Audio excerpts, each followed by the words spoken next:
Charlie Chandra. Mengingat sebelumnya klien kami dipanggil hari ini untuk pelimpahan jam 9 tadi, dan sekarang kan sudah nyaris jam 11 begitu.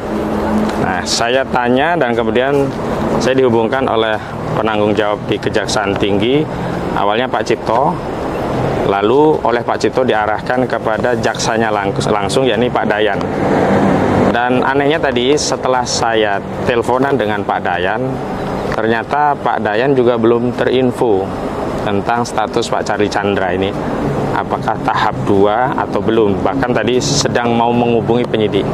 Ini aneh, karena kalau sudah tahap 2 semestinya jaksa sudah tahu dan berkoordinasi dengan penyidik dalam rangka untuk pelimpahan 2 hal. Pertama, pelimpahan tersangkanya, yang kedua, pelimpahan barang bukti berkas perkara kepada jaksa gitu. Dan kami sejak awal memang mencurigai hal ini karena panggilan terhadap klien kami itu dibuat begitu terburu-buru. Jadi tadi kami sudah mendatangi Polda Banten, sudah menyampaikan pemberitahuan bahwa klien kami hari ini tidak datang ke Polda Banten karena panggilannya itu tanggal 17, diserahkan tanggal 18 dan hadir hari ini, sehingga tidak sesuai dengan prosedur yang diatur dalam KUHP. Baik, suratnya seperti ini ya, sudah ada tanda terimanya begitu. Dan intinya begini, bahwa klien kami yang bernama Charlie Chandra itu sebelumnya mendapat surat panggilan 1 dengan nomor SPGL-1747-RES-19-2025 Ditreskrimum Polda Banten tanggal 17 Mei 2025 yang diterima klien kami Charlie Chandra pada 18 Mei 2025. Jadi suratnya tanggal 17 Mei tapi diterima oleh klien kami 18 Mei 2025. Karena itu kami mohon izin menyampaikan hal-hal sebagai berikut. Yang pertama, kami sampaikan bahwa klien kami Charlie Chandra dipanggil untuk hadir menemui AKP Ian Hendra SHMH, Jabatan Kanit 2 Subdit 2 Ditreskrimum Polda Banten selaku penyidik pada Senin tanggal 11 Mei 2025 hari ini ya. Pukul 09.00 waktu Indonesia di ruang unit 2 Subdit 2 Ditreskrimum Polda Banten, Jalan Syekh Nawawi Al-Bantani nomor 76, Kecamatan Cipocok Jaya, Kota Serang, untuk dilimpahkan sebagai tersangka dan barang bukti ke Kejaksaan Tinggi Banten atau tahap 2 ya, dalam perkara dugaan tindak pidana pemalsuan surat atau ikut serta melakukan pemalsuan surat sebagaimana dimaksud dalam pasal 263 KUHP junto pasal 55 KUHP yang diduga dilakukan oleh tersangka Charlie Chandra dan Sukamto SHMKN atas laporan Aulia Fahmi Sarjana Hukum.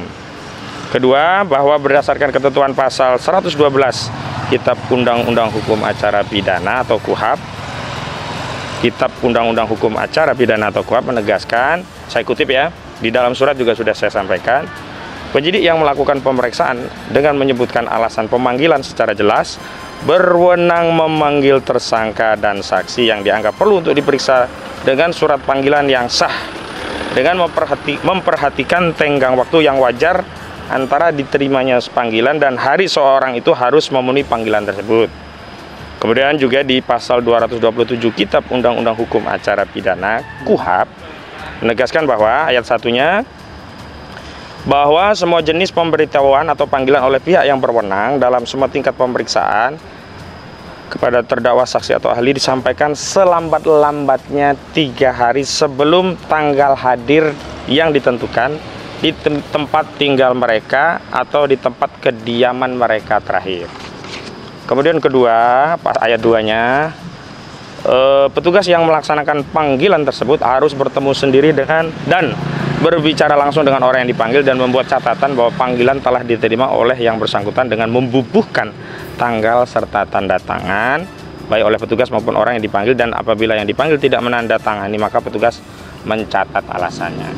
Nah, yang keempat, bahwa surat panggilan ke-1 nomor SPGL garing 1747 garing Romawi 5 garing res titik 19 garing 2025 garing Ditreskrimum Polda Banten tanggal 17 Mei 2025 ini baru diterima klien kami Charlie Chandra pada tanggal 18 Mei 2025. telah disampaikan dengan tidak mengikuti prosedur hukum sebagaimana diatur dalam pasal 112 KUHP junto pasal 227 KUHP, yakni apa? Kurang 3 hari.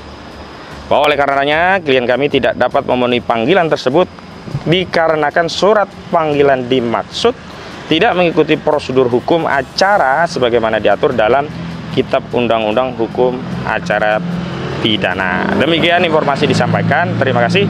Hormat kami penasihat hukum Ahmad Qasududin, sarjana hukum, advokat, dan kemudian saya juga sebutkan nomor handphone yang bisa dihubungi. Jadi penjelasannya demikian. Jadi pemanggilan itu harus dalam waktu yang cukup, dan waktu yang cukup dijelaskan di dalam KUHP itu setidaknya 3 hari sebelum hari H pelaksanaan pemanggilan. Jadi klien kami ya suratnya tanggal 17, baru diterima 18, dan diperiksa tanggal 19 hari ini. Jadi klien kami tidak punya cukup waktu untuk bisa memenuhi panggilan, dan tentu saja panggilan ini tidak memenuhi prosedur KUHP. Kami tentu saja akan menghormati memenuhi panggilan aparat penegak hukum sepanjang panggilan itu juga memenuhi prosedur hukum. Karena sebenarnya kewenangan penyidik untuk melakukan pemanggilan itu kan dasarnya undang-undang, yakni Kitab Undang-Undang Hukum Acara Pidana. Nah, kalau aturan untuk melakukan pemanggilan itu tidak dipenuhi, tentu kami tidak punya kewajiban untuk memenuhi panggilan yang dasarnya tidak dijalankan berdasarkan prosedur KUHP, yakni tidak diserahkan minimum 3 hari sebelum hari H pemanggilan. Misalnya, kalau panggilan hari ini ya paling cepat Selasa, Rabu, Kamis hari H-nya. Ya. Jadi 3 hari, jadi cukup waktu untuk memenuhi panggilan itu. Dan kami ingin klarifikasi bahwa kasus ini sebenarnya sebelumnya sudah di SP3, lalu ada pra-peradilan. Substansinya apa sih? Substansinya sebenarnya ini kan awalnya klien kami punya tanah, ya sudah SHM, berusia lebih dari 35 tahun, 8 sekian hektar, tiba-tiba diambil alih oleh proyek PIK 2 Agung Sedayu Group, dan sekarang sudah menjadi kawasan PIK 2. Nah, klien kami ini mencoba menuntut hak gitu loh, karena ya memang tidak pernah ada peralihan hak sebelumnya. Namun tiba-tiba ya terbit sertifikat hak yang lain, dan dianggap klien kami ini memalsukan dokumen ketika melakukan peralihan hak dari orang tua klien kami Pak Charlie Chandra kepada keluarga ahli waris. Karena kan kalau sudah meninggal kan harus balik nama lah, dialihkan ya. Sertifikat tadi pemegang haknya kan ada catatan tuh, pemegang haknya atas apa, terus ada pemegang sertifikat ini ada catatan nanti atas nama apa, dasarnya apa, oh ada akta waris, dasarnya apa, oh jual beli, oh dasarnya apa, oh hibah, itu ada catatan. Nah, peristiwa itulah yang kemudian dianggap klien kami melakukan pemalsuan, padahal saat itu belum ada hak lain di atas tanah itu gitu. Dan hari ini kalau kita bicara kerugian atas pemalsuan itu justru yang rugi klien kami. Pihak pelapor nggak punya rugi, orang tanahnya mereka kuasai si pelapor.